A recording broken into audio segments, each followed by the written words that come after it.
Hello， 大家好呀，这里是七家，欢迎来到我的频道。今天继续为大家带来《孔雀都市》第7章的故事。上一章我们说到，在熙暂时和婆婆统一了战线，老曹过河拆桥的行为让她很不爽，而朱颜从医生那里得知了在熙的儿子出生另有隐情，联想起之前在熙和小普亲吻的画面，她觉得在熙儿子的父亲很有可能就是小普。而俊赫独自一人在家时也发现了不对劲。回到本章，俊赫拿着刻有 JH 字母的戒指眉头紧锁，想了一会儿，他恍然大悟， JH 应该是他名字缩写的意思。此时的在熙正和小普偷偷会面，两人谈起了卢英珠的事情。小普告诉他，这个案子牵扯到了冥界，老曹那边一直在施压，所以现在情况不太好办。在熙见此，让他不要再插手了，从他的上衣兜中拿出了一根刻有 JH 字母的签字笔，看来那个 JH 似乎就是小普。另一边，后辈则拉着李雪来到饭馆吃饭，他没想到李雪竟然真的联系他了。不过李雪并不是因为上次差点被撞的事情来找他的，见他问起前段时间诚信集团的报道，后辈将真相说了出来，其实都是俊赫的功劳，他只不过捡了个漏。李雪听此陷入沉默。很快两人吃完了饭，在离开时，后辈意犹未尽地提出下次继续请他吃饭。不知为何，李雪问起他一个问题，如果一个坏人一直做坏事，但是表面假装做好事，那么还能不能原谅他？似乎在影射俊赫。后辈没有明白他的意思，不过他觉得这样的行为肯定是不对的。李雪见此也没再为难他。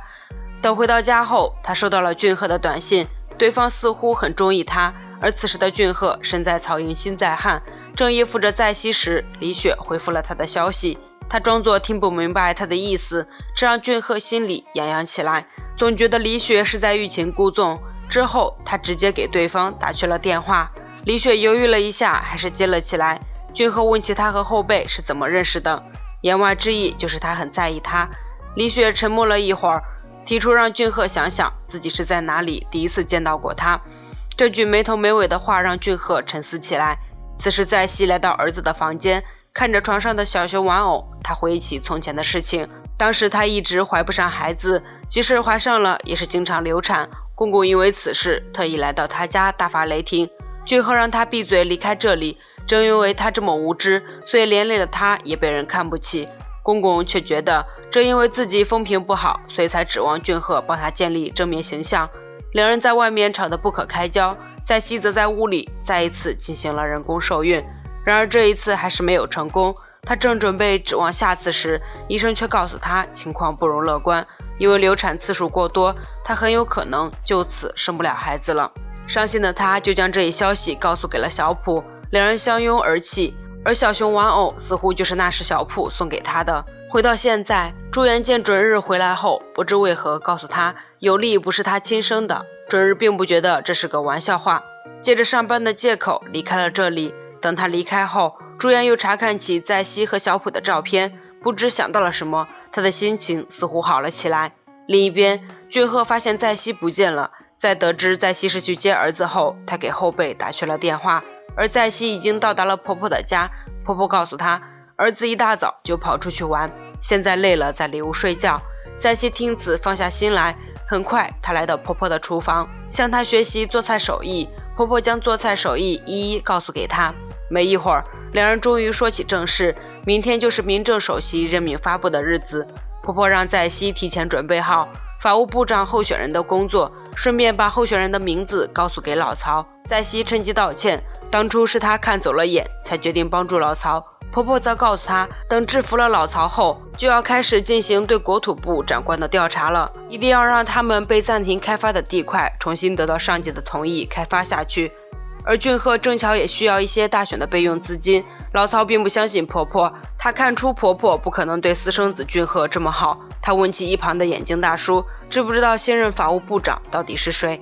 然而眼镜大叔似乎也不知道其中的内幕。此时俊赫和后辈也在锻炼身体，自行车骑累后，两人坐在一起休息。这时俊赫问起后辈，昨天他和李雪是怎么回事？后辈则告诉他，他是因为道歉才请李雪吃饭的，两人之前发生过一起事故，俊赫也没再问。之后两人健完身洗澡时，后辈反问起他在熙和明姐是怎么认识的，然而俊赫也不太清楚，他有些好奇后辈为什么会问这些问题。后辈则将自己在调查卢英珠一案的事情说了出来，俊赫感到更加奇怪了，因为卢英珠的案子已经结案，后辈却坚持认为这个案件背后藏有更大的势力。两人正攀谈时，偶遇了老曹和眼镜大叔，这让俊赫瞬间尴尬起来。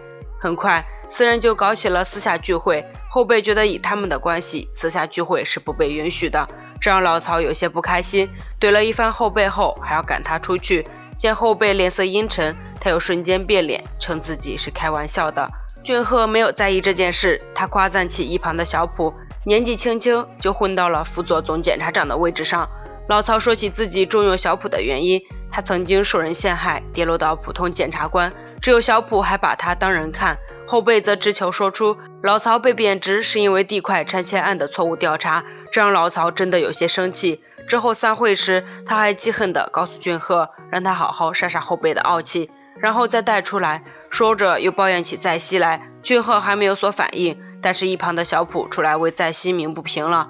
老曹调转火力，让身为在熙前男友的小普安静，这让俊赫有些意外，更意外的还在后面。他准备离开时，被一个人追着要了签名，因为没带笔，他只好借用小普的笔，然而上面的字让他瞬间愣住，他终于意识到事情不太对劲。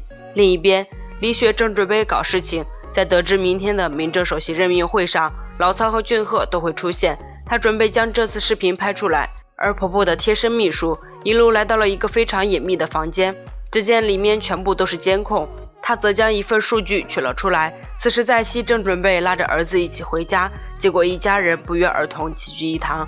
朱颜嘴里蹦不出好话，暗示众人在熙的儿子越来越像有利了。俊赫没有理解他的意思，反而觉得挺好的。公公觉得事情不对劲，连忙赶走了在熙和俊赫。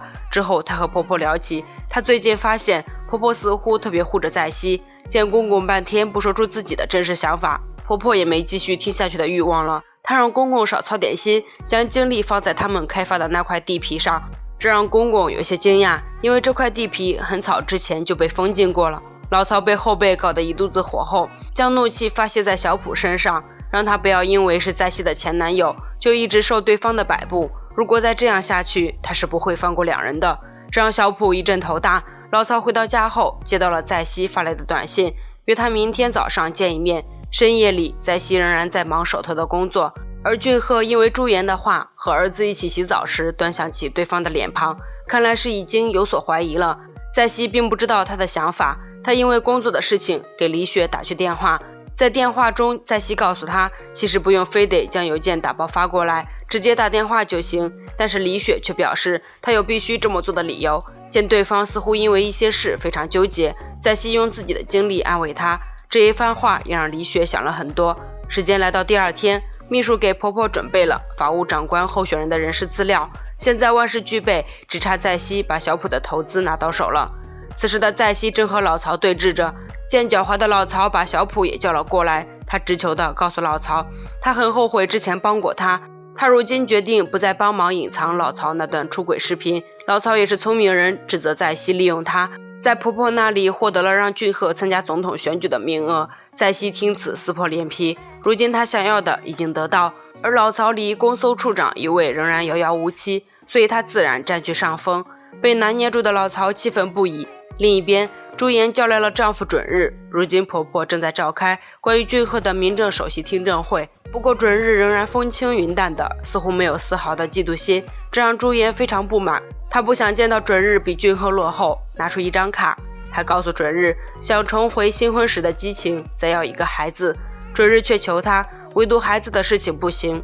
这莫名的请求让朱颜十分恼火。之后她在赶往婆婆家时，正巧偶遇了在熙，看着在熙嚣张的模样，这让本就心情不好的她更加郁闷。在熙并不在意，而此时的婆婆正吩咐各位政商界的大佬多照顾照顾成为首席的俊赫，其他人自然也是答应了下来。这时俊赫也收到了朱颜发来的礼物，点开一看，这是在熙和小普接吻的照片。末尾还不忘让俊赫确认一下儿子和他的血缘关系，这一变故让俊赫愣住了。紧接着对一旁赶来的在熙也冷淡起来。在熙在带他回家时，见对方有点累，想要安慰一下，结果俊赫直接将他的手拿开，这让在熙有点摸不着头脑。更麻烦的事情随之而来，俊赫的首席仪式似乎出现了点意外，在熙怀疑是婆婆做的，婆婆却告诉在熙她也有权利怀疑她，而公公的手下却突然找到了公公，他刚刚见俊赫，突然跑去做亲子鉴定了。不久后，俊赫突然约在熙见面，原来他已经做过亲子鉴定。在熙见此也不再说谎，他确实不是孩子的爸爸。本章完。在下一章中，在熙向俊赫保证他是站在他这边的，他一定要让俊赫成为总统。俊赫会选择相信他吗？我们下章再揭晓吧。七家的解说就到这里了，关注七家不迷路，七家每天都会为大家带来最新的韩剧解说哦。动动小手给七家点个赞再走吧，我们下集再见喽，拜拜。